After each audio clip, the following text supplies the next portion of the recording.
China gathers dictators and authoritarian allies at the SCO summit. The meeting of the Shanghai Cooperation Organization is taking place in Tianjin. The main figures are Xi Jinping, Putin, Modi and Erdoğan. Officially, it is a multilateral gathering, but in reality, it has turned into demonstration of an anti-Western and anti-Ukrainian alliance.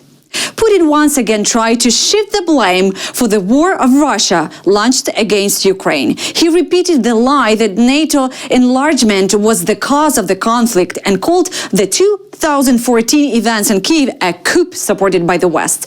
These are the same old false narratives, an attempt to justify the war and absolve the Kremlin of responsibility. Xi Jinping spoke of a world without bullying and condemned Cold War mentality. In fact, China is shielding Russia, calling for multipolarity. In other words, a world where dictators set the rules. He also promoted the idea of creating an SCO development bank to strengthen the bloc economically.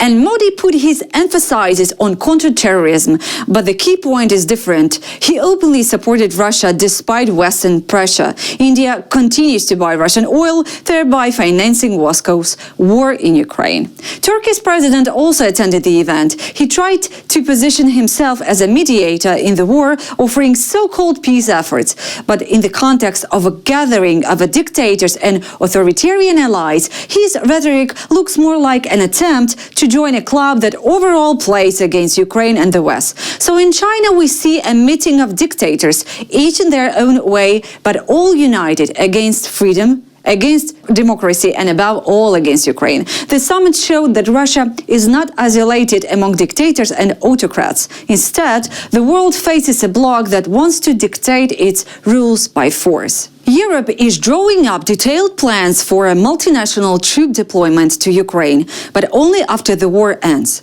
European Commission President Ursula von der Leyen said that these would be pretty precise plans, involving potentially tens of thousands of European troops.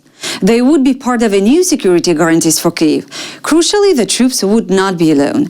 Ursula von der Leyen said US President Donald Trump had repeatedly confirmed that America will back the mission. The United States would provide command and control systems, intelligence and surveillance assets. The arrangement was agreed during a high-level meeting in Washington last month between Trump, President Volodymyr Zelensky and senior European leaders.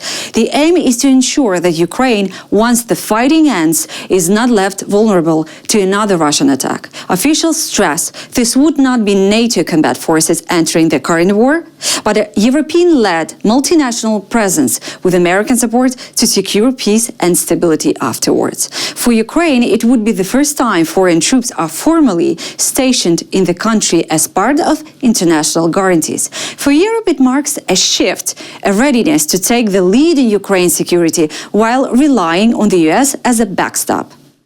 Europe must stop giving into Russia's.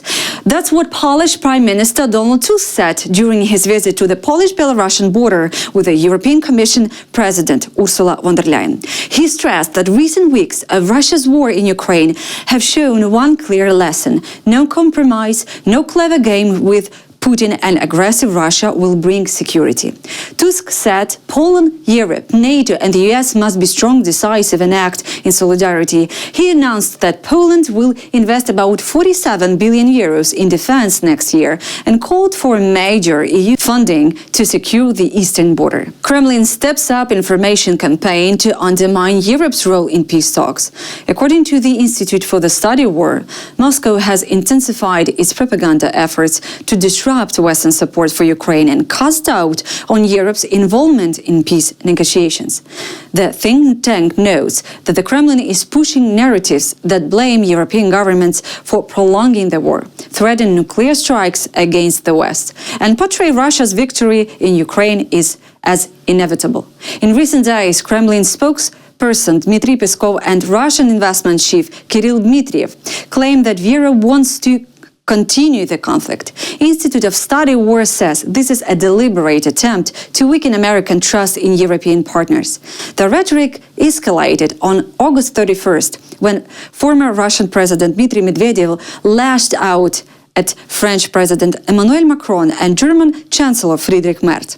He warned that they had forgotten the lessons of the World War II, adding that they could be identified by their teeth, a thinly veiled nuclear threat.